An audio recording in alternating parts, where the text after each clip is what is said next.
So let's go then. Go. I didn't tell you this, but Machines. you know what my new boss does? No, I don't. If like two people start talking at the same time, like if she starts talking and someone starts talking at the same time, and like it's like she goes, go. I feel so validated. You feel vindicated. She's like, go. No, go. I love it. But not mean or anything. Right, but that's a way of like cutting through the confusion of like people talking over each other on Zoom. That's not why you say go. You say go because we start a podcast and you're like, and go. Go.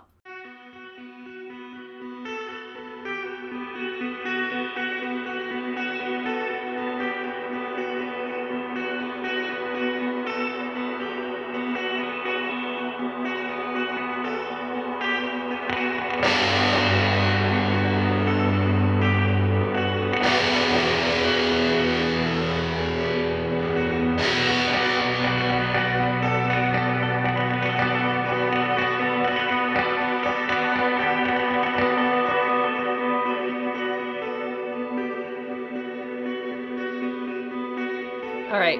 So, any business? No. No, we're just going right to it? You don't want to talk about Star Trek or... I'm so fucking sick of Star Trek. What about Seinfeld? You've been watching a lot of Seinfeld. So sick of Seinfeld. Yada, yada, yada podcast. I am so sick of everything. I'm so sick of the pandemic. Are you sick of Culture Just Weird? I'm sick of this podcast. Why do we even do this? This is such a waste of time. No, this is the only thing I'm not sick of. It's a horrible waste of time. What are you doing?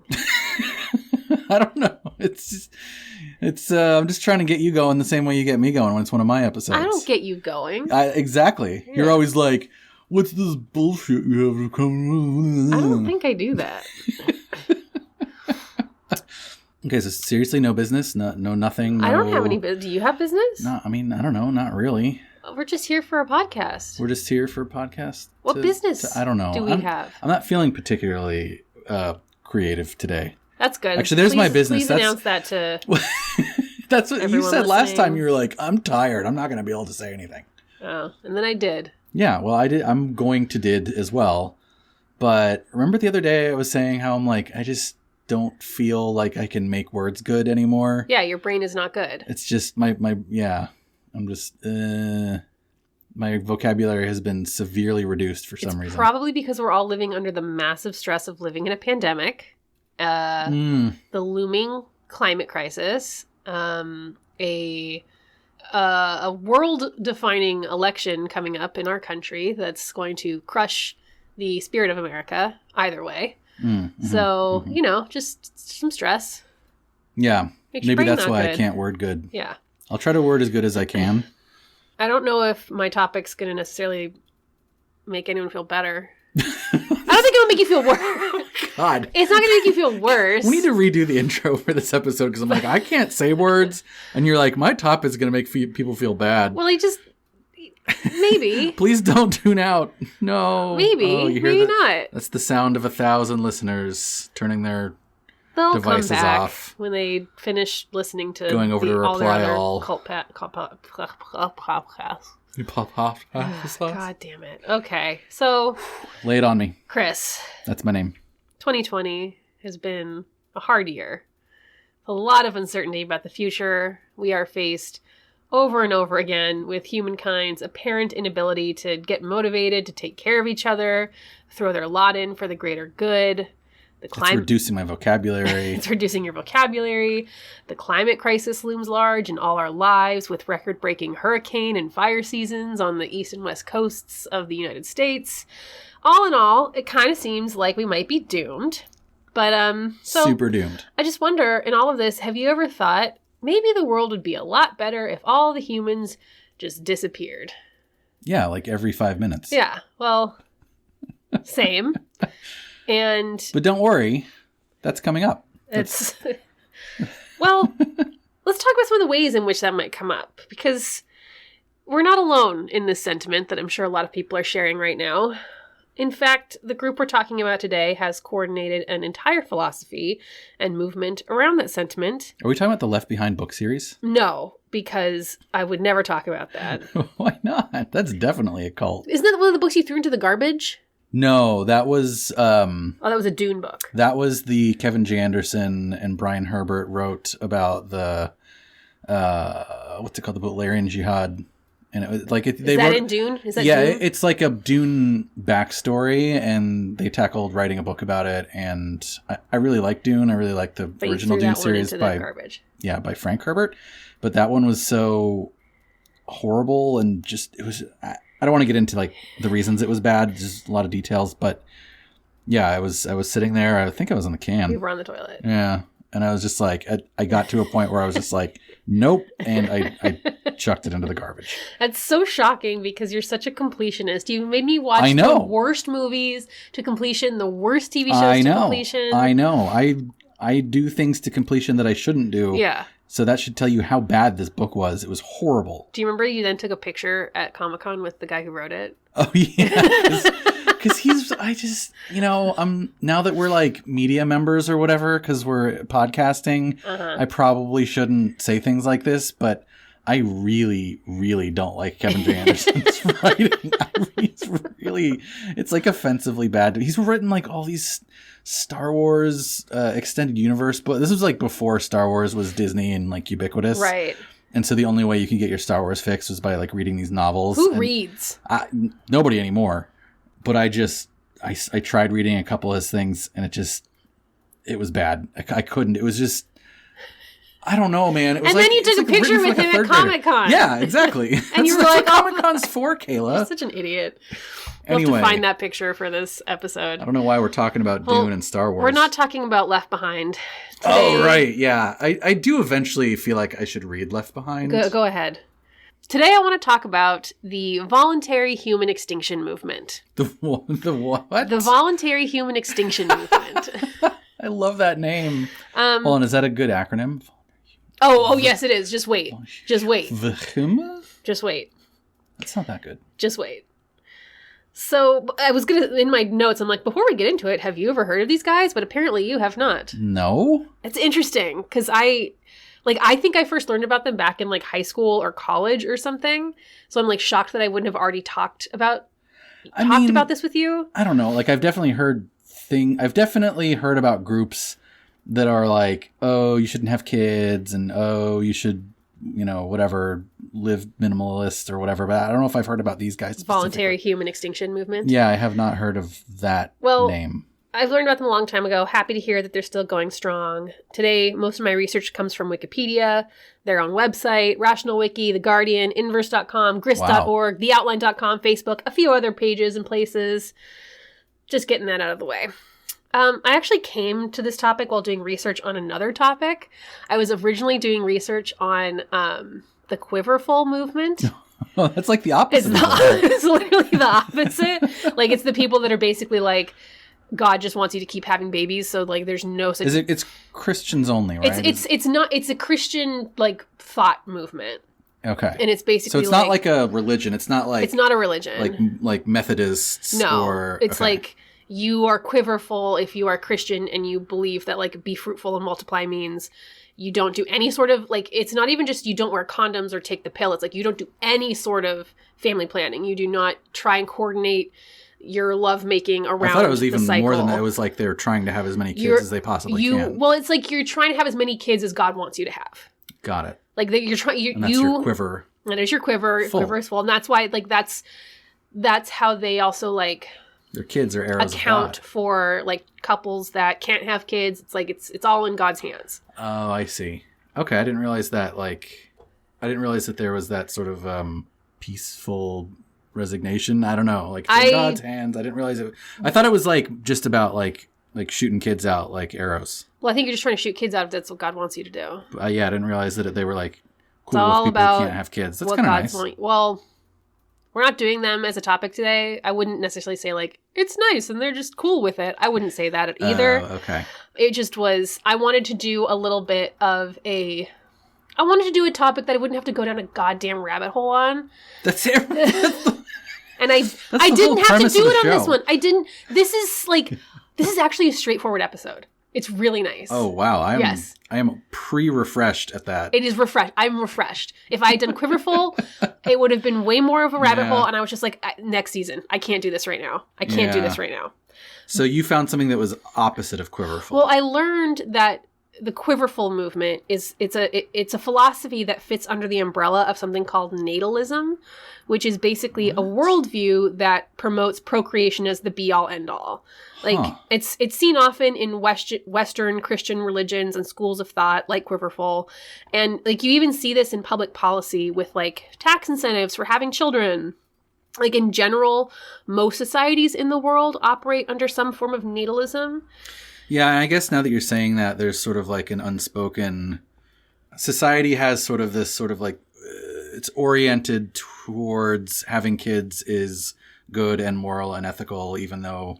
It's just what you do. Not necessarily any of those. It's. I mean, my argument is that it's not necessarily moral, immoral. It's amoral. It's just, it's a choice you make. Yeah. As parents, and, you know, and I would even argue that potentially a selfish choice, but not that that's bad. But according to society, it's like being a parent and having babies is like a good thing. It's like something to strive towards. It's what you do in life. And what you do, yeah. Well, when natalism gets extreme, like the worldview can seek to limit contraception, it can seek to limit abortion access, it can also get like hella racist. Catholics. Yeah. Catholics are like, you shouldn't even contracept. Right. No contracepting. It can get hella racist. It often dovetails with white supremacist fears over the Great Replacement, which, like, white people are getting outpaced in births for, like, reasons. Like, just shut up, everybody. Yeah, shut up! I can see why that's a... God! I can see why that would be a rabbit hole, because, yeah, that's another whole thing. It's like you gotta outbirth the... Just shut up! The people that have different color skin than us, because otherwise they're gonna outbirth us. God, I hate everyone. So, we're not doing that. But naturally, I learned where there is a natalism, there is also something called antinatalism, which is essentially... Those are two new words to me. The opposite worldview. Fascinating. Yeah. Antinatalism is the position that procreation is an undesirable outcome, and the pursuit of procreation is morally or ethically bad. Okay, so that's like our musician for the show. Holds that... Oh, yeah. Our musician for the show is, I mean, you tell us, musician. He's an antinatalist. Are you an antinatalist? I think he is. I don't want to put words in someone's mouth. Well, we'll have to talk with him and get back to you, listeners. Interestingly, it's an idea that has been around since at least ancient Greece, which I was kind of, like, fascinated to learn, and is generally more of a school of philosophy than something that's really put into practice like natalism. Is it, when you say ancient Greece, is it like an idea that sprung out of like the whole, you know, Athens from, you know, Aristotle to Plato type thing like that? It was them just being like, is it ethical to like create life without the life's consent kind of thing? Yeah, I'm just wondering if it's like, when you say ancient Greece, if it came from that like philosophical, like, because it was only like a 40 or 50 year period where they had this like Enlightenment period in ancient Athens, and they started developing all the philosophy we get from like ancient Greece is from this period. Yeah, it was like Plato and Aristotle and those. It was that whole deal. Bitches. Okay, yeah, and that that's interesting and makes sense, because it's like, I feel like once you get to a certain level of affluence, which is like part of what birthed all that philosophy, is that a lot of it was like the diverse trade routes and everything going through there. But anyway, when you have a certain level of affluence, it seems like that's when you start questioning, like, oh, like, is having babies just by itself a good thing, or is it like a conscious choice? We will get to that, but yes, in general, as a society becomes wealthier, birth rates go down. Right. Okay. We will get to that. Okay. But yes, I don't think you're wrong. So obviously, the voluntary human extinction movement is an antinatalist movement. You might be wondering, what does that mean? But like... No, I think I get it. Frankly, yeah, the group is pretty succinctly explained by its name, Voluntary Human Extinction Movement, which is an acronym, VHEMT, and it is pronounced vehement. Oh. Vehement. Wait, what's the T? Voluntary Human Extinction Movement. Oh, they pull in the end of the word movement? They're just trying to say vehement. Ugh. I hate that. Well, why don't you fucking tell them that? It's rude. Maybe I will. Rude. I'll email them. I'll be like, listen, man, if you're going to make an acronym, you got to use the first letters, maybe the second letters of each word in your acronym. Do you know how many acronyms don't follow? Yeah, I don't like any of them. I'm sure there's some acronyms that you like. It's like the fondant of words. You're a fondant of words. I'm a fount of words. No, you're not, because your brain isn't good right now. Now I'm like a what do you call it when a fountain is not having water. Just please shut up. So this movement is an environmentalism-focused movement, and it calls for the extinction of humankind via voluntary abstinence from reproduction.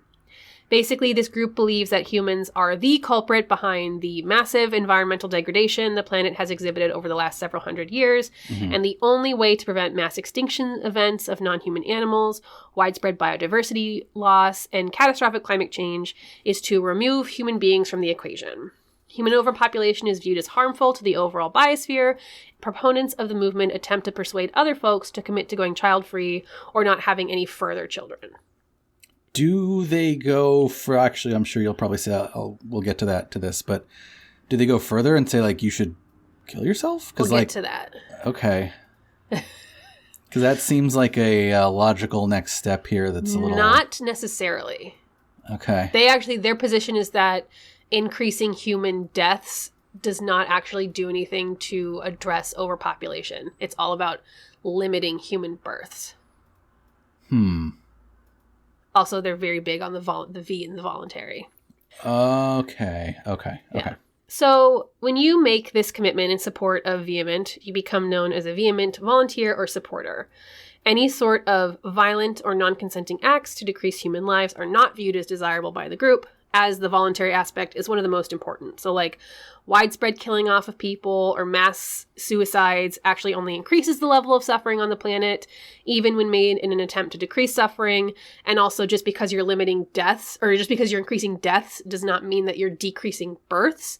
So you're really not addressing the problem. You're not addressing the fact that all of these children are being born that grow into adults.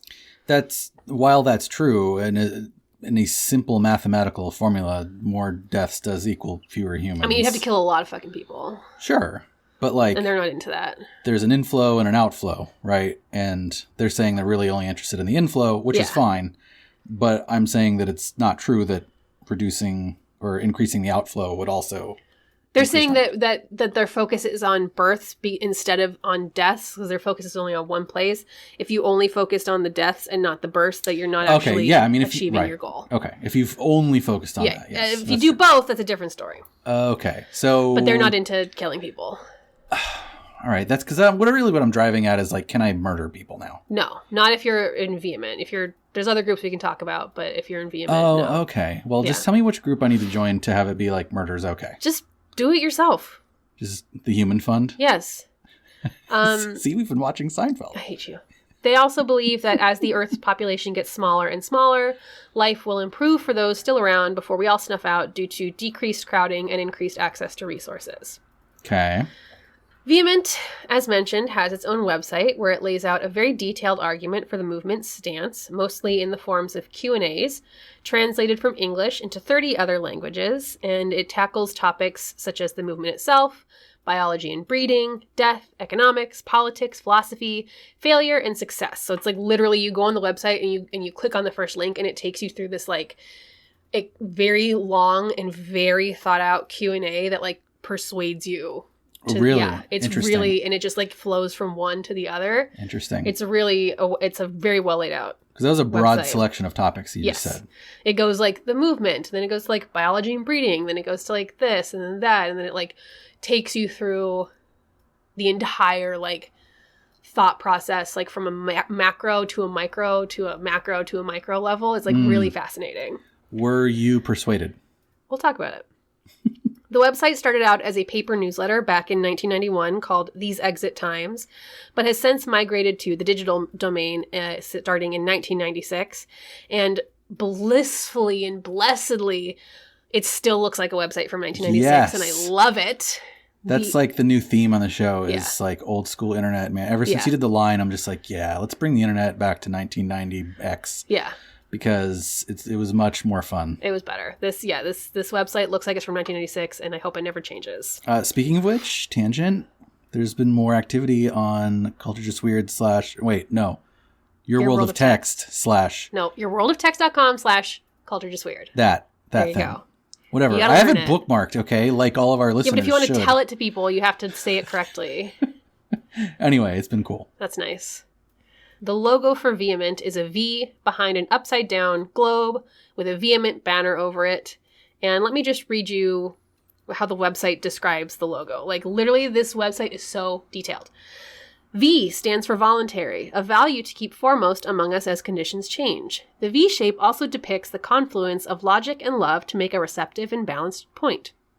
Our world is shown undergoing a revolution of 180 degrees, the opposite view of what we're used to. Our direction must shift radically for us to preserve life and restore ecosystems. Also, upside-down emblems are symbols of distress. The vehement concept goes over the whole world. Hanging banners is essential to getting our message across. Without a label, people don't know what to think. So that's okay. Thought process behind what their logo looks like. You may get to this too, but are they getting their message across? How large is this group? We'll get to that. They, in addition to their logo, they also have a motto, which is, "May we live long and die out." The website... Hey, it's similar to Live Long and Prosper. See, we'd get back to Star Trek. I knew live it. long and die out. Let me now read to you how the website describes their logo, because they literally have this whole page where they take the motto word by word and explain. Wait, did you say the logo or the motto? The motto. Oh, okay. They take the motto and they explain word by word, like, why they've used those specific words. Wow. So they're very deliberate. Yes. May we live long and die out. May is a wish, not a command, meaning freedom of choice. It's also a month. It's true. We includes all of us, not just them, which means unity, no enemies. Live is what we have a right to do until we die. Peace and justice. Long is for as long as we can, which isn't very. Good health and social security. And makes the connection between... They're explaining and? Yes. Longevity and human extinction. Die is what we do. Living well includes dying well. So they support dignity in dying. Out describes our place in nature. Respect for all life. So that reminds me of when I was in like 4th or 5th grade. Me and 2 other friends had this like fake heavy metal rock band. Oh, God. Completely fake. Like no instruments, or just like a concept. Anyway, it was called Flesh and Blood. Oh, yeah, you told me about this. And so one of my friends was Flesh, the other one was Blood, and I was And.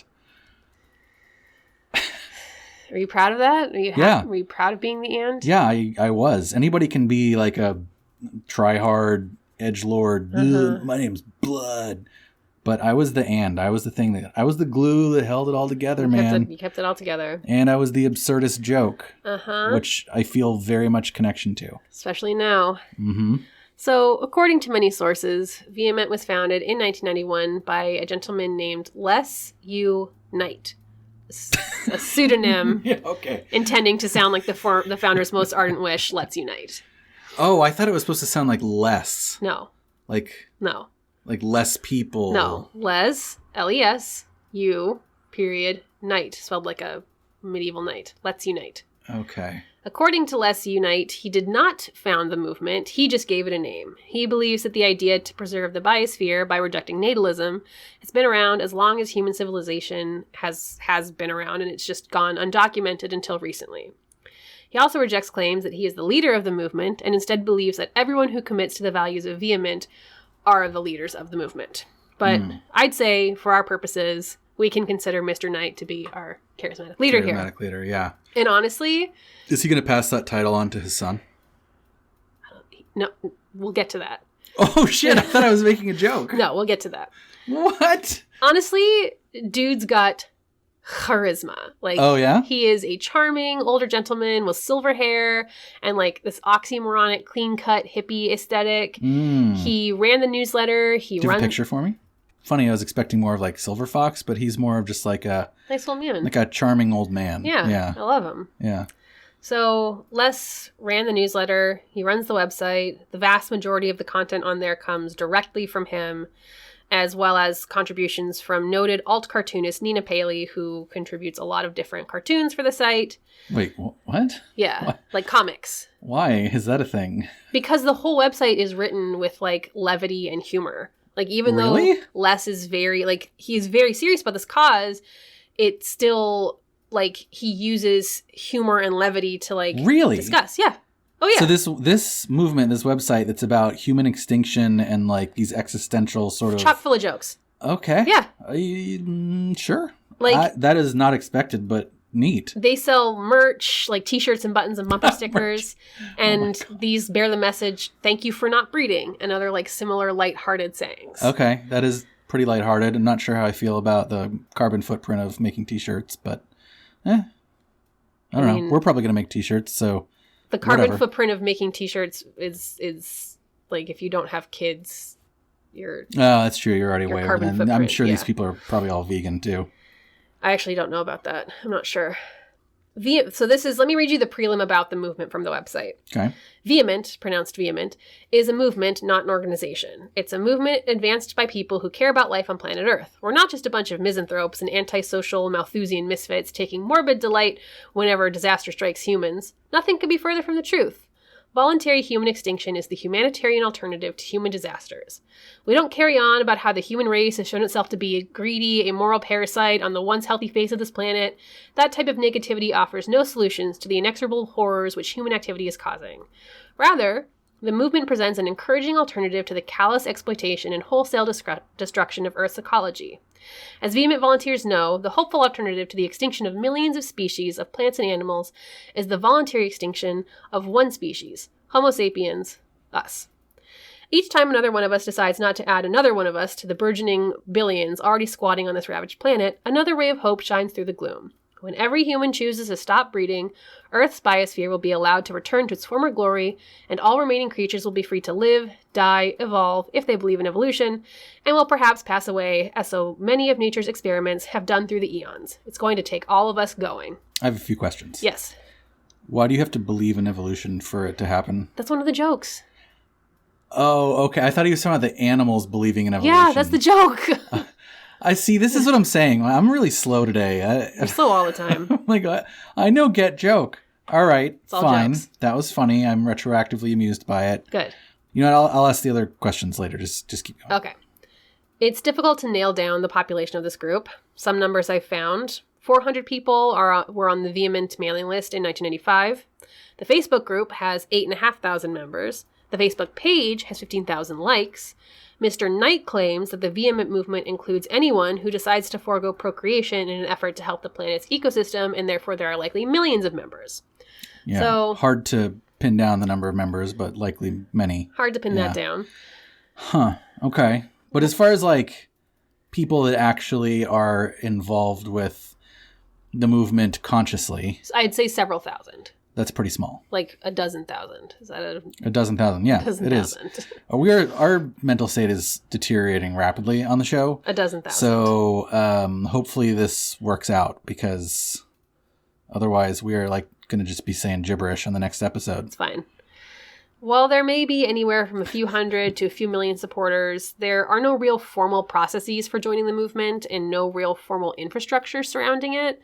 In fact, Mr. Knight believes that it would be detrimental for the Vehement movement to go offline and into the world in the form of physical support groups or in-person meetups, largely because there is such diversity of thought amongst followers. Interesting. He believes that the only real thing in common between Vehement followers is the following of Vehement, and trying to get involved in each other's lives in a more real-world way will only create chaos and discomfort. Quote, "I don't think it's such a great idea because we are a very varied group of people, and the only thing we really have in common is that we think that humans should stop breeding, and we don't even agree on going extinct. There are people who are supporters of the movement who agree that the intentional creating of anyone anywhere can't be justified today, but maybe someday if we get down to a reasonable number, like 1 million or so, then we'll rethink it." I feel like we should have had our musician interview live on the show for this one. I feel like... Bonus content. Yeah, maybe. Even something as basic as a woman's right to an abortion, there are vehement advocates who consider themselves pro-life. The only thing that we absolutely agree on is that all humans should not conceive whenever possible. End quote. There are, however, the aforementioned Facebook groups, as well as several Yahoo groups moderated by Mr. Knight himself for those who do want to connect or those who want to argue against the group's philosophies. So it's just kind of like a loose sort of like promoting of an idea, but not really like basically, if you decide to stop having kids to support the Earth's ecology, you are part of the Vehement movement. But it sounds like there's some level of connection because there's like a Facebook group, right? Yeah, but like Mr. I mean, there's not dues. Mr. Knight is literally saying, like, you do not like have a president to, and a treasurer. You do not have to be a part of this movement to be a part of this movement. Like, that's literally what he says. So I'm just like trying to conceptualize, like, in my head, like, what is what is the group then? What makes the group? Is it just like... The decision to not have children in order to preserve Earth's ecology. Okay. That makes you a part of this movement. Okay. And then is there any infrastructure beyond that? Like, it sounds like, I mean, they have a website and a Facebook group. So is there like a Discord or people chatting about it? No. Are there resources? On Facebook or on the Yahoo. Okay. So it's just people posting stuff. Yeah. There. Yeah. Okay. I mean, there could be like groups that are like not Mr. Knight. Because again, he's just like, I am but one leader.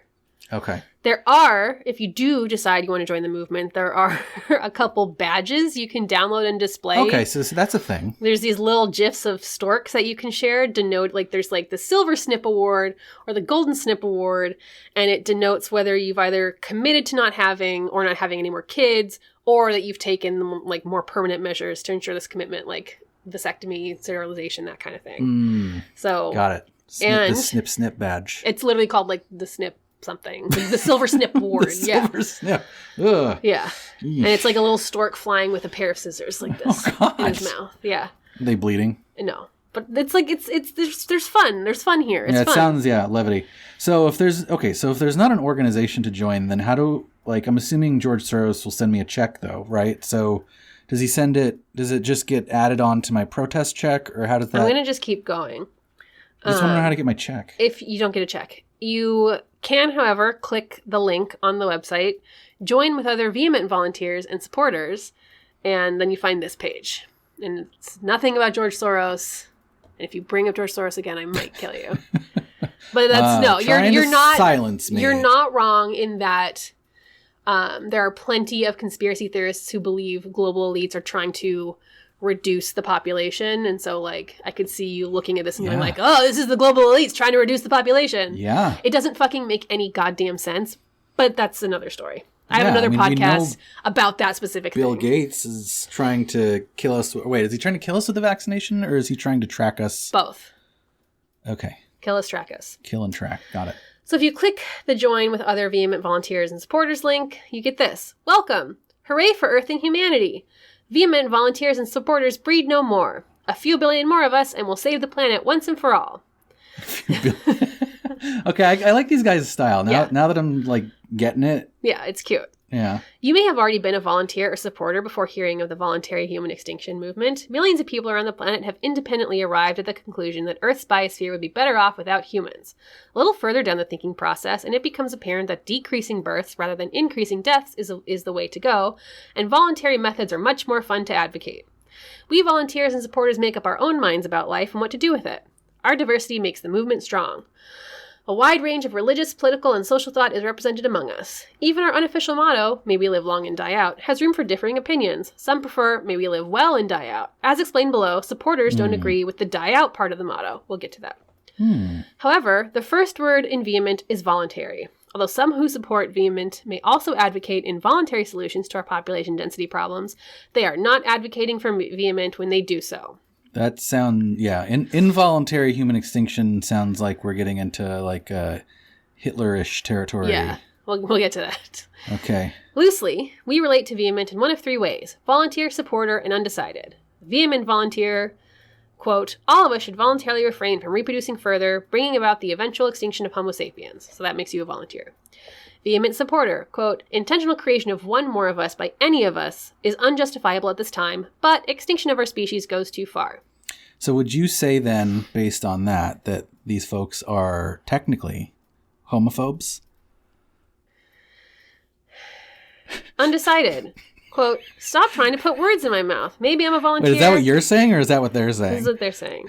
Stop trying to put words in my mouth. Maybe I'm a volunteer. Maybe I'm a supporter. I'd like to know more before I decide. So, what do you think? Are you going to run out and sign up? It sounds like I don't have to sign up. It sounds like I just have to, like, not bang you. No, they're very pro-sex. Oh, okay. So I guess I just need to not procreate. Yeah, you can be a part of this movement if you've already had kids. Yeah. If you just decide to not have any more, you're still part of vehement. That sounds a little bit like having my cake and eating it too. Like, it sounds like I'm just going to have a couple kids, then I'm going to join the movement and not have any more kids. It's like theoretically you don't know about the movement or you haven't reached the conclusion until after you've already like had kids. Okay, so the rule is if you have a kid after having learned about the movement, then you can't be part of the movement? No, the movement just allows for people to be able to change their minds. I don't think that is weird. I think that that's like how things should be. But people it's easy can to grow change and your mind if you like. What if you're like a family that's had like 5 kids and you're like, you know what, I'm done having kids. I'm going to totally join this movement. Yeah. That feels like cheating. Cheating who? Cheating what? Cheating the idea. It's cheating Mr. Less. I think that Mr. Less gets to Mr. decide Knight. If Mr. Knight, who he is going to embrace. This is the second charismatic leader we've had with the last name of Knight. Yeah, I know. I thought about that. So you're not going to run out and sign up? No, but unless But what if this is the only way to prevent the looming climate crisis? Climate crisis. The climate crisis. What if this is the only way to protect Earth's biodiversity? I don't think What if this is the only way to truly live an ethical life? It sounds, by the way, that you are vehemently protesting to me that maybe you don't necessarily think that that's a be-all, end-all solution either. But yeah, I don't think that... I think there are other ways to solve the climate crisis. I don't want to preempt you too much here. So please stop me if I'm like... Yeah, don't get into solutions now, because we can talk about solutions All right. later. It's less about solutions, and I just wanted to make a comment of like...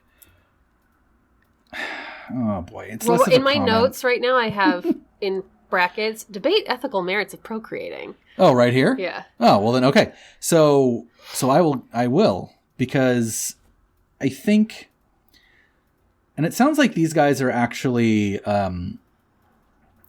deliberate and detailed and considerate enough that maybe they've given this some thought, and I just don't know enough about the movement, and I'm going to be putting words in their mouth. So if you're a Veeam person, please forgive me if I'm doing that.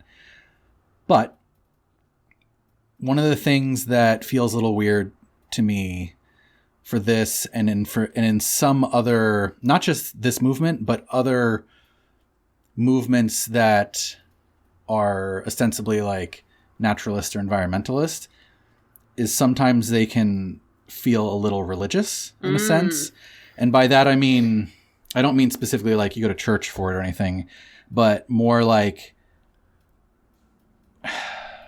so when you say like, oh, let's preserve the biosphere because it's valuable to whom? Why? Like, I guess what I'm really getting at here is that I don't necessarily believe in the concept of inherent value. I don't think you can have a value. Something cannot have value without a valuer, without a person or a consciousness or something to value it. Now, maybe elephants have enough consciousness to value things, and so we don't orca necessarily need humans. Orcas probably do. Octopi probably do. Haven't you ever seen how bears sometimes just sit in the woods and appreciate nature? Yeah, so there's probably things that are conscious enough that value things, and maybe this is who that's for. But ignoring some of those cases just for the sake of argument here, if we're going to say like, oh, we're going to preserve this valuable thing by removing the valuer, then it sort of is self-defeating, right? So I think that like, and I'm not saying that all environmental movements have that issue. In fact, I don't think a lot of it does. But that's like, for me, I'm very personally invested in like sustainability, right? And like a human-oriented view of environmentalism. I don't think that we're going to destroy the Earth. I don't think we can destroy the Earth or the biosphere. Right. Certainly, we can do damage to it, whatever. And we can destroy ourselves. But exactly, that's what we can destroy. Right. Right. Like, even if there's like a nuclear winter, we're still not going to get rid of like the bacteria living on, vents at the bottom of the ocean. Oh my God! You think that our piddly little nuclear winter is going to have any effect on the things living at the bottom of Marianas Trench? No, friend, no. Well, I mean, it might have some effect, but it won't. Very little, and actually, I think that it will have like nil. I think that there's like videos about this. Oh, really? Okay. I feel like we've watched videos about this. We have also watched videos about like what happens if you blow up a nuke at the bottom of Marianas Trench, and the answer is nothing. Nothing happens. It doesn't affect the rest of the ocean. But I think there's also maybe evidence that we found like microplastics down there. I don't know. I don't want to get too speculative here because we didn't do the specific research on this. But I do feel comfortable saying that, at least for me, the most important thing about environmentalism is human sustainability, not about protecting some theoretical value, some mother nature or some, the biosphere being valuable in and of itself, right? For me, it's about human sustainability, because no matter what we do, A, we are part of the environment. We're not separate from it. And B, it will outlive us, right? Whether we're the ones that cause our extinctions, or whether a meteor causes our extinction, or something else causes our extinction, the Earth and its biosphere will outlive us. Right. And that's not probably something to outlive us worry no matter about. what we do. Right. So the thing to worry about is not that. The thing to worry about is how do we make the place we live a viable place for us to continue living well, and potentially for future generations to also continue living well. I'm going to stop you there because we're going to get into this a little bit later. But yes. That is my 7 cents. It's more than 2 cents because I just spoke for like 5 minutes. 7. Maybe it seems counterintuitive to you that there are followers of this movement, given that there is a deeply innate biological drive to procreate, as well as very, very strong natalism sentiments in our societies and religions around the world. Like, it's still really hard to be an adult human and not have kids without having people going like, what the fuck's wrong with you? You get a lot of pressure. Right.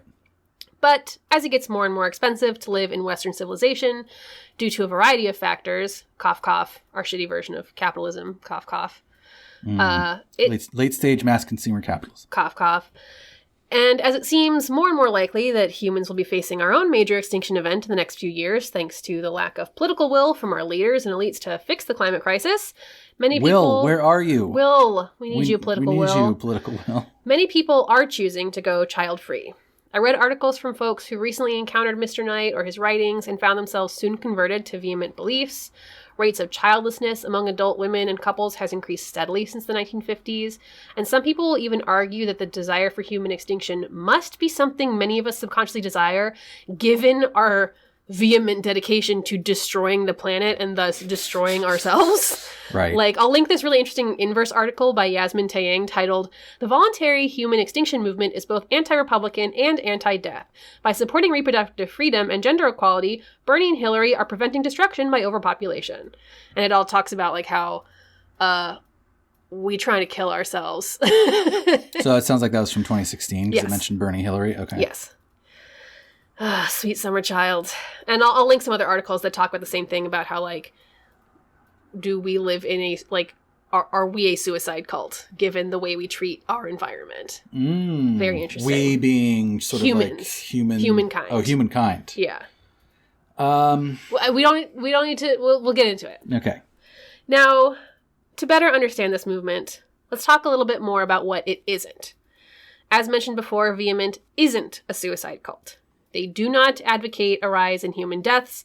It's all about helping people choose to limit births until we all die. It's honestly pretty gentle, and, like, while talk about overpopulation and population control can often and quickly devolve into eugenicist ideals, Vehement is very anti-eugenics. They have... Yeah, I mean, so far what you've told me about these people, they sound pretty reasonable and rational, and that's why I was even hesitant to, like, give my 7 cents earlier, is because I'm not... you should give your cents. Well, yeah, but I'm not sure that that's actually at odds with what they're saying. They may be, certainly with the diversity of members that they talk about, I'm sure there are some people in their movement that would feel the same way that I do, that it's less about some inherent value of, quote, the environment. Right. And more about, like, sustainability, not necessarily extinction. I think it's the extinction thing that maybe, like, tweaks me a little bit, is that it's like... There's definitely that debate within the movement. Okay. Mr. Knight very much has reached the conclusion of, like, given, like, humans will always tend towards this.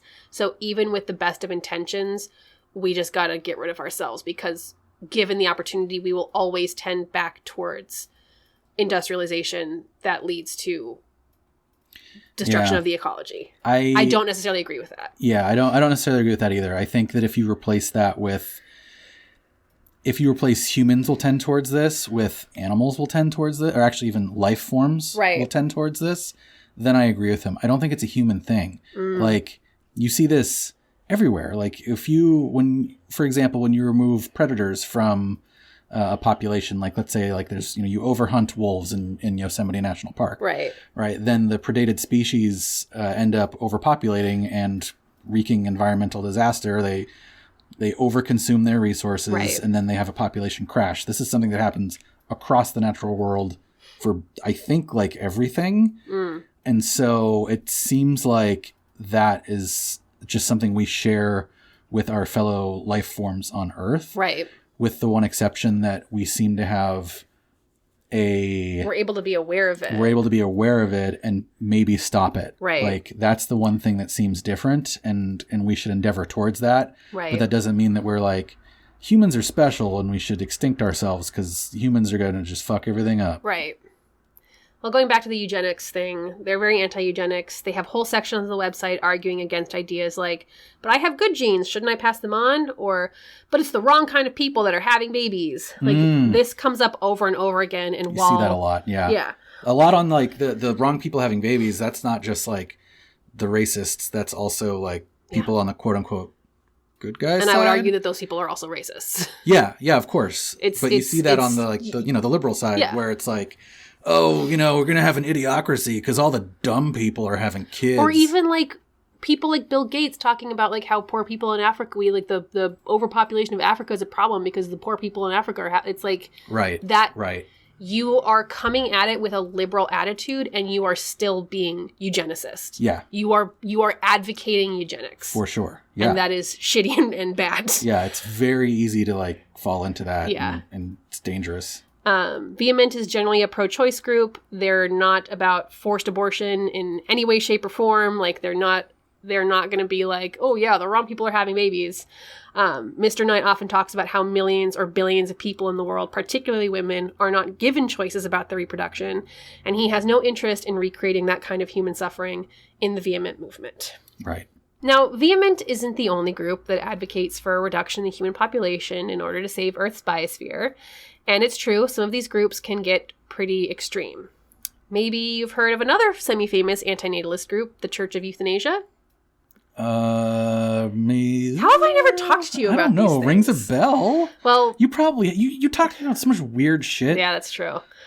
The Church of Euthanasia is a religious organization founded in 1992 that is, quote, a nonprofit educational foundation devoted to restoring balance between humans and the remaining species on Earth. While they still believe in voluntary human population reduction, their methods skew a little more intense than Vehement. Their slogans... You don't say. Yeah, their slogans include, save the planet, kill yourself. Okay, their slogan's way better, though. 6 billion humans can't be wrong. And my personal favorite, eat a queer fetus for Jesus. Oh my God. Well, they got to get their slogan guy working. Like, yeah, he's doing the Lord's work there. Their one commandment is thou shalt not procreate, and their 4 main pillars are suicide, abortion, cannibalism of the dead, and sodomy, i.e. any... What are those last two? Any sexual practice not intended for procreation. Okay, I get that one then. It seems a little redundant with number 1, but whatever. Because then you're eating people instead of eating other animals. Oh, okay. It's like kind of keeping it in a like closed loop. Right, but what if you just like you're sick of the red meat and you want some white meat? Can it at least Isn't humans the other white meat? No, humans are red meat. Isn't it? Don't we like pork, and pork is the other white meat? Oh, are we like pork? I don't know. I haven't had human yet. I think we're close to horse. Horse? I also haven't had horse yet. I don't want to eat horse. You don't want to eat horse? No, I don't want to eat horse. So, yeah, there's suicide, abortion, cannibalism, and sodomy. Boy, I bet they're really popular with the Christian right. Well, yes. Vehement skews a little tongue-in-cheek and gentle with its ideological promotions. Yeah. COE uses absurdism, publicity stunts, sermons, and performance art to bring attention to overpopulation, and often gets into direct conflict with Christian pro-life activists. Weird. A little different than what we've been talking about. And, of course, not to get too dark on this episode.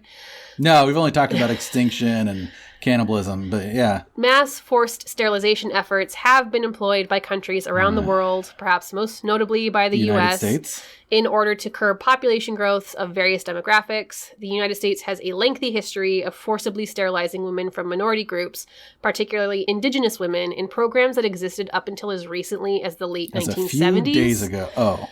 And those programs grew out of a pro-eugenic sentiment that ran and runs rampant in American society. I mean, yeah, you only need to take a look at the recent reports of the forcible sterilization of women detained by ICE in our current concentration camps to see the extreme unethical methods that are employed to control populations. And they're just following Vehement. No, these are methods that Vehement is against. Oh. Other countries have utilized this method, notably India in the 1970s, and they would do this really fucked up thing where they would like offer money to women that were like, there were groups of women that they were trying to prevent from having children, and they'd be like, I'll give you money to get sterilized. And then if you didn't accept the money, they would sterilize you anyway. Oh, God. So that happened in the 1970s. Uzbekistan had a program in the 2010s where after a woman had a second child, she would be sterilized without her knowledge.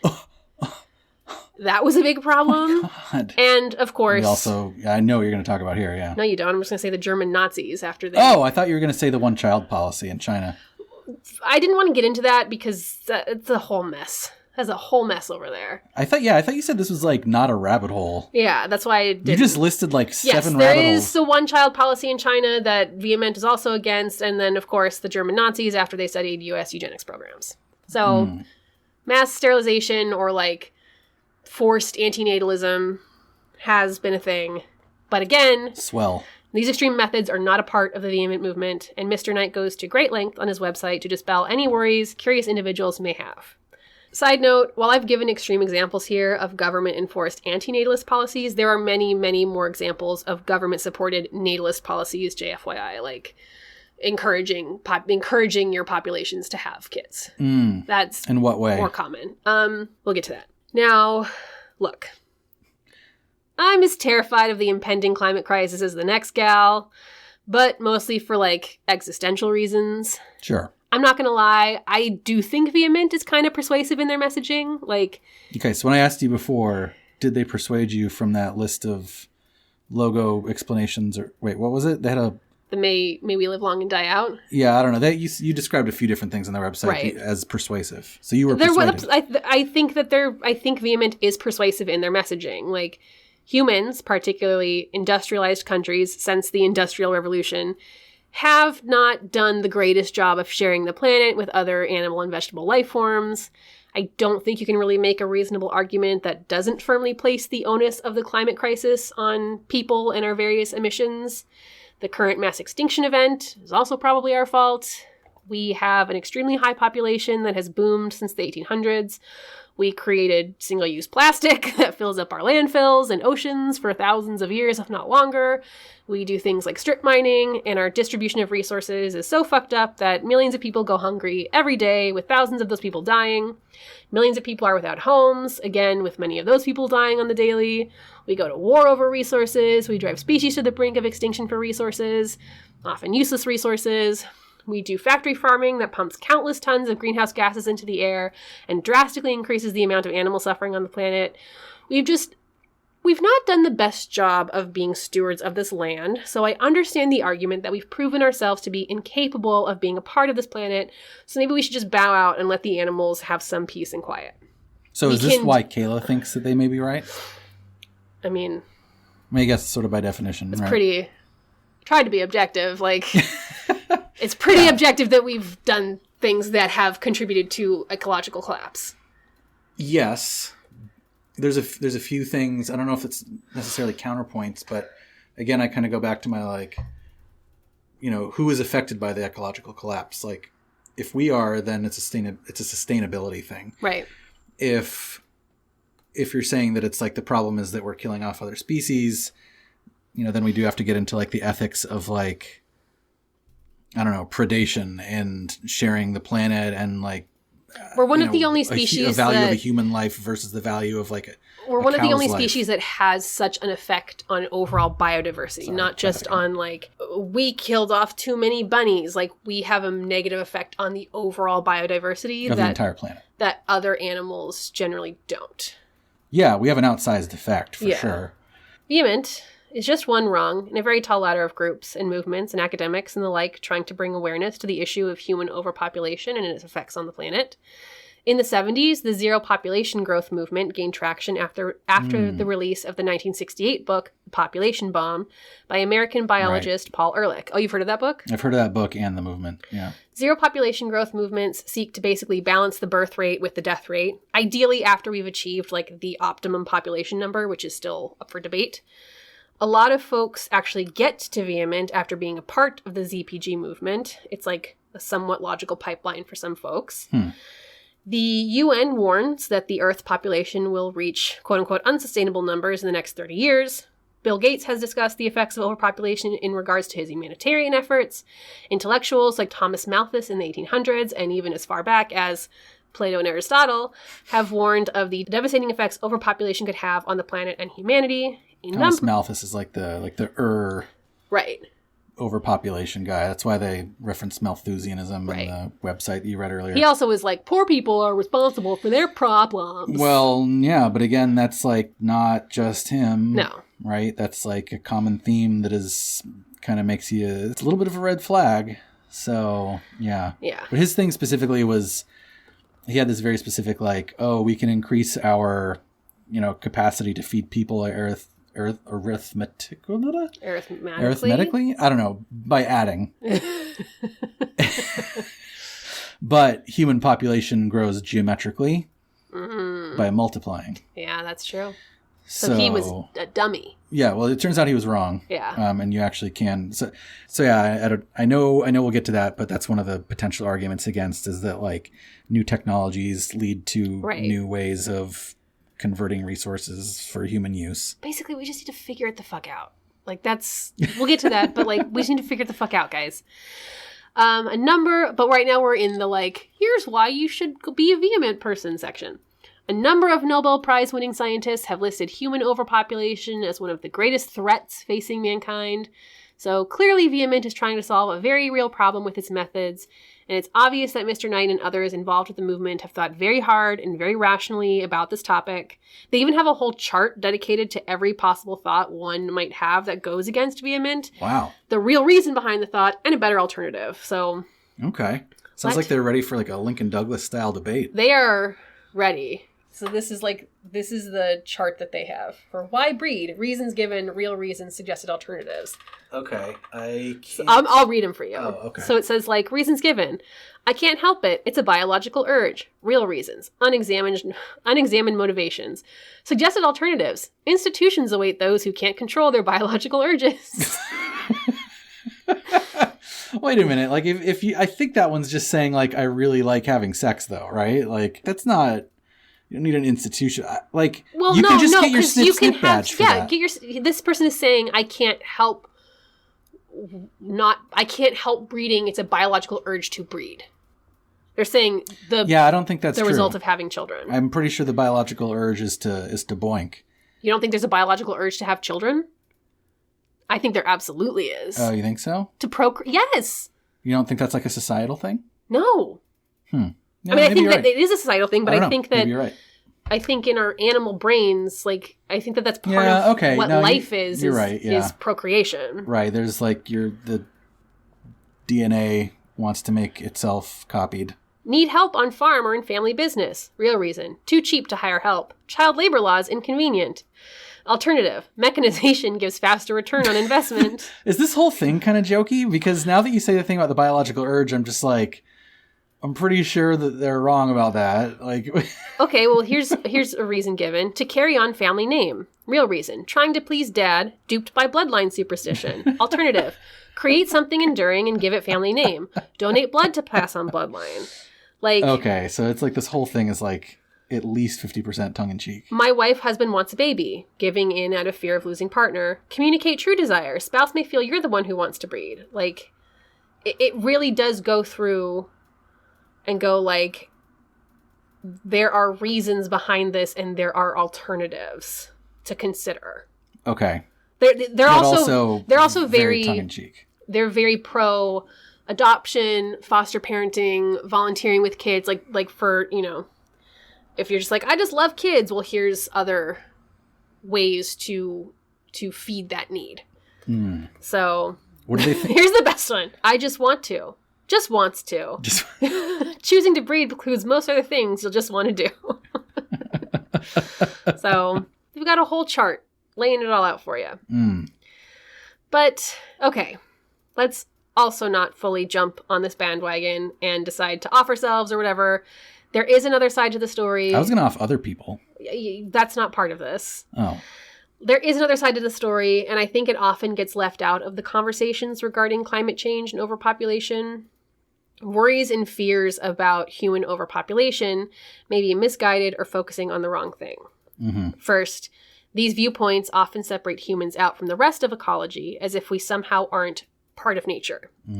Vehement pointedly does this and will make a strong argument for humans having kind of seceded from being a part of nature and are now instead like foreign parasitic invaders. But also investors. Investors, you could maybe make the argument, are also parasitic. So, but unless you invest in this podcast, anyway, go ahead. We love you. Invest in us. But it's just as reasonable to discuss the reality that human beings are animals and we're just as much as part of the Earth's ecology as any other living thing. In fact, arguments can be made that intellectually removing ourselves from nature is part of the problem. If we don't see ourselves as part of the greater whole, we therefore don't act as part of the greater whole. We don't behave as if we're a part of the planet's ecosystem, and that's where things can get kind of fucked up. Spoiler alert, I agree with that. Yeah. Many indigenous groups claim that the problem with people in regards to destroying the planet isn't that we're inherently bad for the planet, it's that our Western, industrialized, capitalist, consumerist behaviors are bad for the planet. Vehement and others argue that there are too many humans, which leads to resource scarcity, whereas indigenous peoples and some Western scholars, such as Barry Brownstein, and research journalists such as Kelsey Piper, will argue that the issue isn't resource scarcity, it's a failure to distribute resources equitably. You can make a very strong argument that people are starving to death the world over, not because there isn't enough food, but because many industrialized rich countries overconsume and waste food. Yeah, I mean, there's a certain, it'd be hard to get into the economics of all this in a timely manner, but there's a certain incentive to, not distribute food to everybody that needs it in order to preserve price points to maximize profit. Right. Not to say you couldn't earn profit by distributing things equitably, but you maybe couldn't maximize profit. Right. And if that's the only thing that you're trying to maximize, then that's a design thing. Right. It's a design problem. It's a design problem. You've designed the system to maximize this particular KPI, and as long as that's the only thing you're maximizing, you're going to generate these outcomes. Right. I'm not sure I agree. I mean, they know way more than me, but I'm not sure I agree that it's only a distribution problem. I think there is some scarcity baked into the issue. But I would have to know more about what they say to say whether I fully agree or disagree with these people that are smarter than me. From RTS.com, the United States is the global leader in food waste, with Americans discarding nearly 40 million tons of food every year. Woo, Marca. That's 80 billion pounds of food and equates to more than $161 billion, approximately 219 pounds of waste per person, and 30 to 40% of the U.S. food supply. Man, that is a lot of. Hey, you gonna finish that? It's a lot of waste, and I'm not saying that individuals should be boxing up our leftovers and sending them to less fortunate people. I just think that it's a design problem in the way our food is distributed around the globe. Right. There's a lot of different places along the value chain that food waste happens. Right. It's not just people letting lettuce wilt in their fridge. Right. It's not always just the individual. It's large corporations. Side note, I don't want to get on too much of a high horse here, but all those ads you see on your Facebook page about the ugly fruit and the ugly produce thing. Yeah. Imperfect produce. I mean, I'm not if you want to go ahead and do that, cool, more power to you. But that is the least place where food waste actually happens. That food gets used. That food all does actually get used. If it's an ugly tomato, they have pretty tomatoes go out and be tomatoes that people buy in the produce section of your grocery store. The ugly tomatoes just get made into salsa. Yeah. So you're not actually really saving anything by doing that. You're just giving imperfect produce money to make yourself feel better. Fuck you, imperfect Sorry. produce. And also, fuck you, anybody that's trying to incrementally make things better. How dare you? Yeah, you dumbasses. Let's also talk about housing. We can make everyone feel bad about that. So specifically... Hold on. Can we somehow make people not feel bad? Or Let's talk about housing in the U.S. Maybe it seems like we have overcrowding and a lack of housing due to the steadily rising homeless population in our major cities. But that's also not necessarily correct. From checkyourfact.com, there are 17 million vacant homes in the U.S. and between 500 to 600,000 homeless individuals living without shelter. That is 31 vacant units for each homeless person. Again, lack of shelter, like lack of food, seems to be a distribution problem, a problem of consumerist capitalism, rather than an actual scarcity issue. Kayla, I don't think we should give each homeless person 31 houses. If it'll fix homelessness. Well, can I have like half of one or something? Free houses for everyone. That's my stance. Let's also talk about factory farming. Hold on. Sorry. Do you have any answer for as to like why that is, other than it's the same with the food thing. It's like, okay, it's the pricing. It's we don't give things away for free. We sell them. Right. And there's an incentive to maximize profit. Yeah. Even though technically when you look at the math, it is actually cheaper for governments to provide housing than to care for a homeless population. Right, but we do a lot of things that are inefficient because of, and this is where it gets into like Monopoly math with, not Monopoly the game, but Monopoly the concept. Supplies and demand curves, and also and that gets into the part you were just talking about, gets into game theory a bit too. So that would be way too much to get into. Yeah. Please continue. No rabbit holes in this one. Let's talk about factory farming. Again, factory farming, specifically the factory farming of meat products, contributes greatly to climate change. Meat consumption is on the rise worldwide as countries that industrialize tend to eat more meat. So is it inevitable that environmental degradation follows human advancement? Not necessarily. Well, I mean, if the more Michaela Petersons we have out there. Michaela Peterson, get out of here. You're ruining the planet. We need more soy boys. Perhaps the more useful tool here to discuss, rather than voluntary extinction, is working towards a culture shift that phases out harmful factory farming that tends to emit greenhouse gases and results in extensive waste. Again, I will cite indigenous activists who generally do not lead vegan lifestyles and regularly consume meat, but the argument there is that the consumption of meat is done in a way that is part of the naturally occurring ecosystem. Meat is hunted when it is needed. The entirety of the animal is used for food and products. Perhaps, again, the issue here is consumer capitalism and not necessarily humans themselves. I mean, humans lived for thousands of years alongside nature without drastically damaging the ecosystem. The turn that we're really grappling with right now is the Industrial Revolution. So it's like we need to figure out how to be industrialized without destroying our home. And there are cultures that exist today that still live sustainably alongside nature. So one could argue that perhaps the conversation shouldn't be this blanket humans are bad for the planet statement, which is like kind of offensive to people who are like living sustainably. Right. And instead should focus on these particular human relationships to the planet aren't feasible. Right. There's solutions to these problems. Like, we can feed people. We can house people. It's possible. We can even house and feed more people than we currently have. It's just we need to do it in a way that doesn't kill ourselves. Yeah, we need to do things differently, or else we're going to be on fire in California for the rest of time. Yeah, I don't like that part. We hinted on this before at the top, but here's what we'll talk about. We're like somewhat paradoxically to Vehement's position. As countries become more industrialized, birth rates actually go down. Mm-hmm. And it's because in countries where women have more access to education and birth control, in countries where farming and agriculture are not the main vocations, people have fewer and fewer babies. It's why you'll see pro-natalist government campaigns in places like Japan and Denmark trying to convince couples to have babies to get the birth rates up. So it's like these places like Denmark and Japan will have like these really interesting ad campaigns. Like there's one called Do It for Denmark where they were like, you gotta bang your spouse for Denmark, have a baby. Was it specifically spousal? They weren't like, yeah, just bang whoever. I don't remember. It was just, it was Do It for Denmark was the ad campaign. Okay.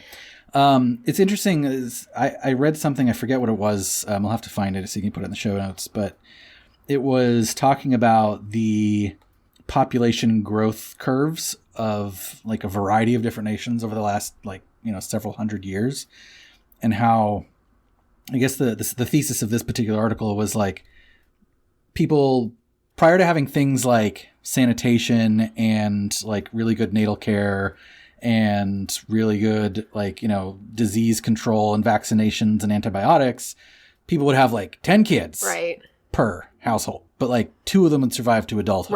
Right. And then as those things come online, as you have sanitation and vaccinations and things like that, people start having fewer and fewer kids, and the net effect is that like you end up still only having 2 total kids that survive to adulthood, but there's like this intermediate step where people are still having like a shit ton of kids as these technologies are being adopted. Right. And so that's why you get these like every society sort of goes through this like technological induced population boom. Interesting. And then that's why it's leveling out in countries that are like post that, such as the United States and Japan and Germany. And then other countries that are sort of like pre or just starting to industrialize and get access to things like vaccinations and sanitation will boom their population, which I think is a little bit of maybe a spot of hope or something. Because... No, it is. And like, we can talk about that right now. Like, some scholars believe that the general alarm about the human population reaching like 10 billion and higher in the next century is unfounded. Like, some scholars believe the population will reach a peak kind of around where we are now and then begin to fall because of that reason. I think that's what that article was saying. The more like industrialization happens, the more technology proliferates, and the more like our healthcare gets better, blah, blah, blah. People will have fewer kids because they don't need to have 10 kids. There was even an article, I think Futurism cited it a few weeks back, about like, so there was some scientist was saying like there might be a population collapse in the next 100 years. Right. And we were like, oh, okay, that doesn't sound so bad. And then the scientist was like, no, it's going to suck. And then there's like all these reasons that'll suck. And so I was just like reading this thing going like, wait, which one's bad? Which one's bad? I don't know which direction I'm supposed to feel terrified. Yeah, I don't know. Like, honestly, many of the articles I read reiterated over and over again how difficult it is to predict population trends. Right. Like, I also want to point out that, like, because of that, a lot of the alarm over rising global population has not yet come to pass. So, like, that book I mentioned, The Population Bomb, which basically started the zero population growth movement in the 70s, many of the predictions that were written about never came to pass. So, like, the book predicted that millions of people worldwide would starve to death as a result of the resource scarcity in the 70s, and that didn't happen. And in fact, when it was, like, re-released, they, like, bumped that up to the 80s. And again, that still did not happen. Oh, but see, that's so damaging, because then, like, that gives ammo to the other side to be like, oh, see, all this stuff didn't happen, so climate change is also bullshit, as they sit in their house in California. It's like you can see these catastrophic predictions over and over don't happen, so then people go like, well, I guess it's never going to happen, and that's not great. Yeah, I mean, but the issue there is a point there that like things are difficult to predict. Like literally nobody can predict the future, or else everybody would be rich off the stock market. But at the same time, you don't want to like dismiss the predictive power of science to help us guide our way through very challenging global problems. Right. Just because, like, oh, yeah, guess what? In the year 1000, everybody thought the world would end, so they stopped farming, and then the world did end.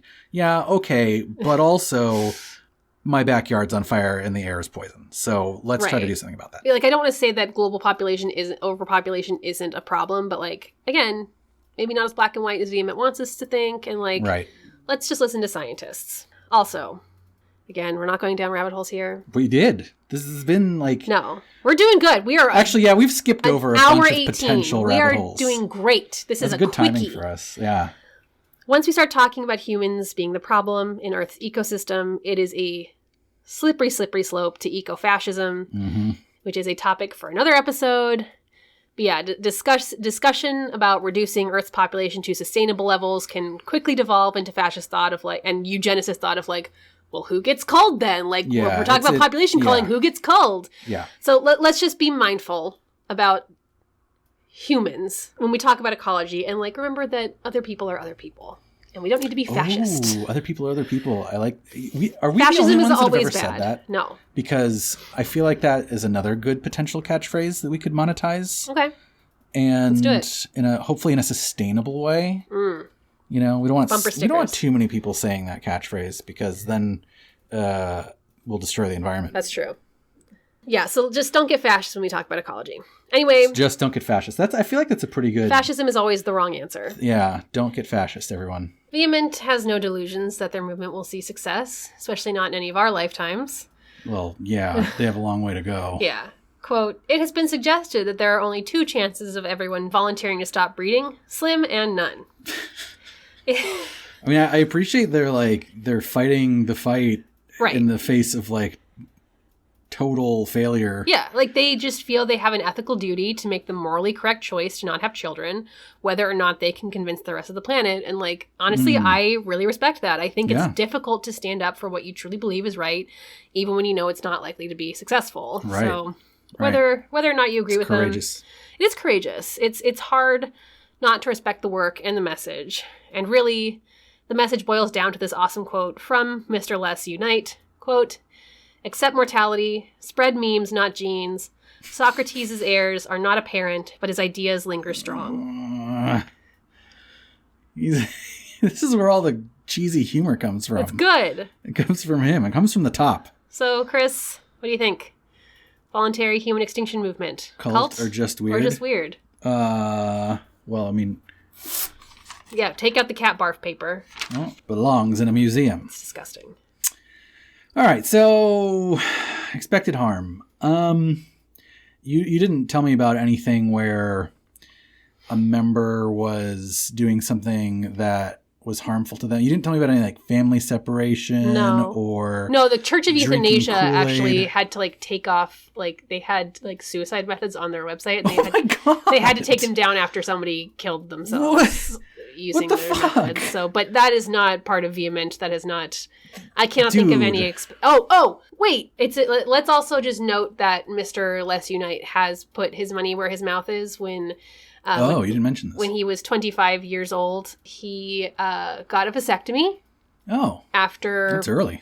After becoming a part of the zero population growth movement. Oh yeah, you told me let's get to that. You said about the kids. So he doesn't have kids. He does not have kids because he became a part of the zero population growth movement. He came to his vehement conclusions, and then he put his money where his mouth is when he was 25 and got a free vasectomy from like a student doctor who it was his first vasectomy. So I don't know if that's the operation that I want to get for free, but okay, good for him. But yeah, expected harm, I don't think there is much. Unless you can it say doesn't seem like it. I don't harm know. Depriving oneself of like children, but they're arguing very strongly that it is harmful to have children. Right. For people that are self-electing to not have children, it doesn't seem like they're missing out. Right. Right. If it was like people that wanted children and for some reason weren't able to have them because of this group, right, then I'd say, okay, that's harm. But it seems like voluntary seems to be the name of the game. So I guess low expected harm. I'm really grasping at straws. I don't think there is any. I'm going to jump around here. Anti-factuality. Closed logical system. Motivated reasoning. I don't know if there's much of those two things, but I think there might be some anti-factuality just in like the dismissal of like the alternatives and the very strong like, no, humans will always do this and this is what it is, and it's about population rather than like distribution of resources and solving the problems like you and I have talked about. Yeah, and the whole like humans as a separate thing, as a separate entity from the environment in which we live. Right. I think falls into that category a little bit for me. Now this doesn't seem like there's like gaslighting or motivated reasoning going on here. So I'd say even with that, it's still relatively low. It's not like nil, but it's relatively low. Percentage of life consumed. Well, for the kids you don't have, it's 100%. It does seem that it's a large percentage of your life because you're making a really large decision. On the other hand, kids consume your life. That's true. So maybe this is negative percentage life consumed because you get to travel and go to concerts and do all the things that you can't do when you're parents. So it's actually negative percentage of life consumed, I think. Right? I don't know. Yeah, I don't know. I mean, aside from the whole like negative percentage of life consumed thing, I don't know. It seems low. I don't. You don't think having a vasectomy or like a irreversible.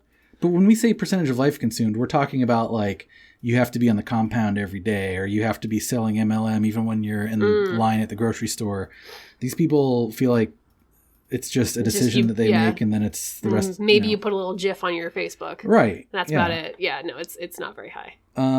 Ritual.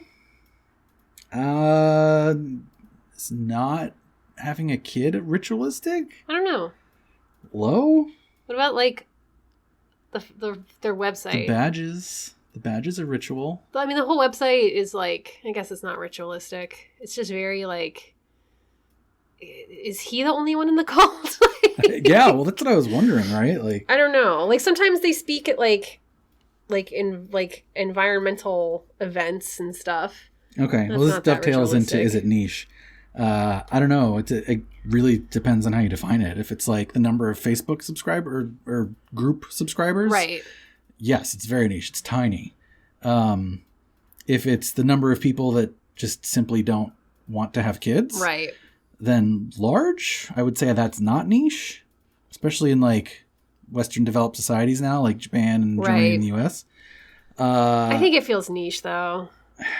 I mean, I guess if you're saying like the human voluntary movement, yeah. If you're saying it's voluntary extinction versus like I just don't want to have kids, right? Then it definitely feels like a smaller group of people that would self-identify with that. Like we know people that don't want to have kids. I'm not sure if they'd be like, I think humans should go extinct. I'm not sure if they would go to that extreme.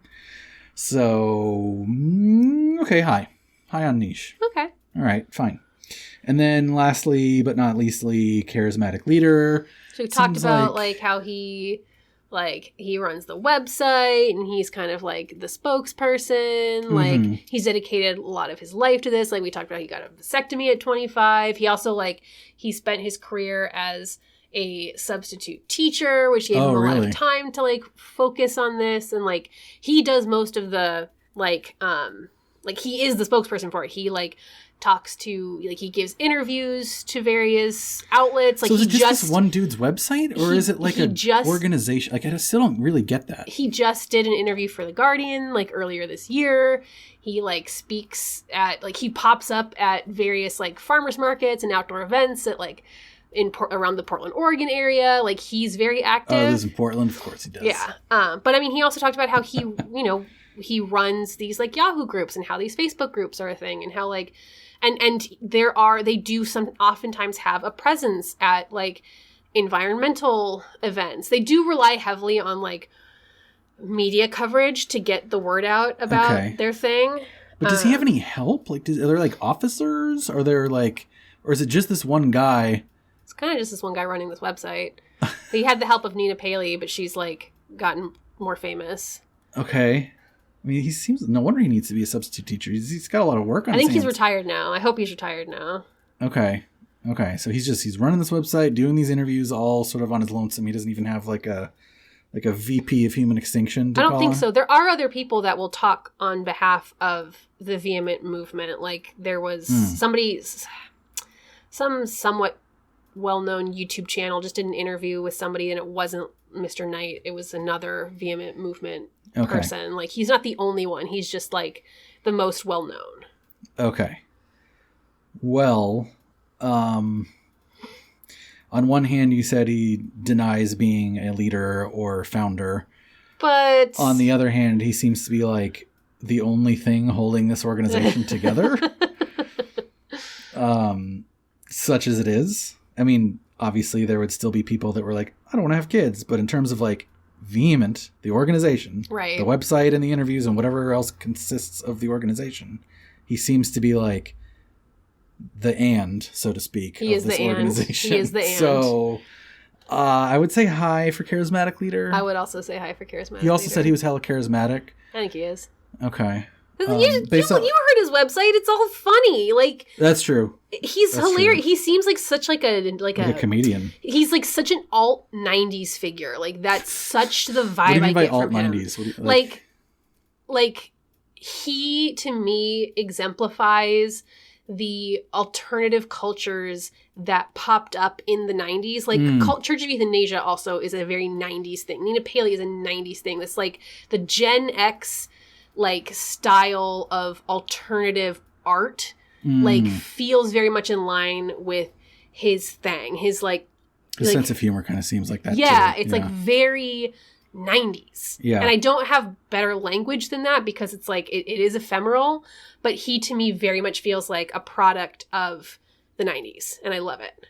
Okay, yeah, I'll say high then for charismatic leader. So it seems like this is just weird. It's just weird. Based on it's not a cult. Yeah, based on the even the though their criteria. name is Voluntary Human Extinction Movement. Yeah, the name definitely. Maybe we should add that to the criteria because name is high. Name is high. Name is very high. But it definitely just I think it's like the looseness of the Confederation and the fact that they're not like overall it doesn't seem like there's a lot of like all the harmful stuff is not there. Like right. It doesn't seem to be harmful to its members. Doesn't seem to be like pushing false narratives. It doesn't seem to be taking up people's lives and consuming it. And then it's also missing out on their whole ritual thing, unless I was mistaken there. So it's low on the harmful stuff, and it doesn't even have that much ritual. Right. It's just got to carry. It's just a guy. So it's just a weird guy. Just a weird guy. The other thing, what was it? The euthanasia Church one? of Euthanasia. That's cult. No, it's not. I don't know, man. You said they put like suicide notes in there, not yeah, notes, but they're also like techniques. Again, it's a very 90s called thing. Teal cult from that. They're also like even more of like a joke than Vehement is. Like they're even more like absurd. It's just they're jokes in bad taste as opposed to like dad jokes. It's just like super absurdist. Like they're kind of like neo-Dada in that they're like the world is so fucking absurd that the only way to protest against it is to be even absurd. More absurd. Okay. And like that again feels very like 90s in a way to me in the way that they go about it. I don't think that they're if they were actually like everyone should kill themselves, how are their leaders? Why are the leaders not dead? The leader is like now a techno DJ. Everyone should kill themselves except us, Kayla. I think it's more of a performance art piece than an actual like Church of Euthanasia. Look, man, I'm super pro absurdist. I'm not sure I can get behind some of the stuff that they talk about. Yeah, they had a whole thing where they like, I don't know. When 9/11 happened, they like put out this video of like splicing together hardcore porn and like shots of September 11th, and it's just it's not. Yeah, they're not sounding like the most tasteful, great group of people. So, but I also understand being like the world is so absurd. The only way to like make a statement is to be even more absurd. Like I get that. But of course, that's not what this episode is about. Right. This episode is about Vehement, which we've said, just weird. Just weird. Yeah.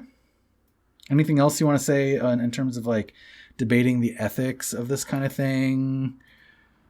No, we're done. We're done here. I don't have. I spoiler alert. I finished my script, so so there's no more words. There's no more words to have. I'll post all of like my cool articles and stuff. So you can learn more. Spoiler alert, maybe not the latest, but one of the more later Dan Brown books is basically about this. So oh, really? You told me about that. If you want to read... Inferno, yeah. So spoilers, if you want to go read Inferno, then turn off our podcast right now. But the villain in Inferno was basically somebody that was, you could say was part of one of these movements. He was like a geneticist, some super scientist that was like, oh my God, the population of the world is too much and it's a population bomb and blah, blah, blah. And anyway, he ended up winning. Yeah, that's why you didn't like that book. It was weirdly weird. And the way he won, like, you thought the whole time he was just going to like kill half the population of the earth. But actually what he did is like infected the entire planet somehow with like this like germline virus that would change it so like at random half of the population of the earth couldn't have kids. That's so horrible. Yeah. So talk about forced sterilization. Anyway, I don't know why I bring it up other than it's just like what this episode was about, sort of. But they talked a lot in that book about That's fascist, though. Oh, yeah, totally. Again, don't be fascist. Don't be fascist Stance about of the podcast. Yeah. Don't be fascist about anything, not just this. Yeah. Yeah, sorry. But yeah, it was, I don't know. They talked a lot about, like, overpopulation is, a underlying cause of a lot of these other problems. And I don't know. It was interesting. I'm not sure I like how the book ended. It was just, it felt really strange to have the book end that way. Yeah. Almost as if like Dan Brown was like saying that that's how it should be. Cool with forcibly sterilizing. Dan Brown is a fascist, is what we're saying. Yeah, but Da Vinci Code was still a fun beach read. Yeah, fascist. Was it fascist? No, you just said it was. So I was just agreeing with you. I really liked Da Vinci Code. So did I. I don't care if it was. I don't care if that makes me a basic bitch. Whatever. I'd rather be a basic bitch than somebody who's like, the Da Vinci Code is bad. Fuck off. Yeah, I mean, for me, population control, like population overpopulation stuff, I get most of my knowledge about that from the Civilization series of games. So in Civilization, you have to accumulate enough food in your city, and then you get an additional population point. Cool. But if you lose too much food, then you lose a population point. Got it. So that's basically how I view all this stuff. Okay. Good job. You're basically cool story broing me. I mean, yeah. Fuck you. Right. You do that to me all the time. That's a sign that we should end the episode. No, I was just saying. I don't play Civ, so I don't have much to add to that besides sounds good. Cool. Cool story, bro. Bro. All right, well, I think we should probably try to do some bonus content for this one and talk to our friend of the podcast and musician for the intro-outro music and throw that up on our Patreon. We'll throw it up. Because he has an interesting take on it that's it's not just about overpopulation, it's more of like an individual ethical decision type stuff that we've had some very interesting chats about, and maybe we could share that with you guys. Maybe. And if that doesn't happen... Then this is going to be really awkward. We'll just cut it out. We won't cut it out because we'd have to talk with them on like Wednesday, and we're publishing this on Tuesday. I can cut it out post-haste, post-publish. It's fine. Okay, that's true. Yeah. So only the people that listen to this episode only our most ardent fans will be the ones that get false information. That sounds nice. Thanks, fans. Anything else, Miss Kayla? No, I'm good. All right. That was it. I'm Kayla. I'm Chris. And this has been Cult or Just Weird.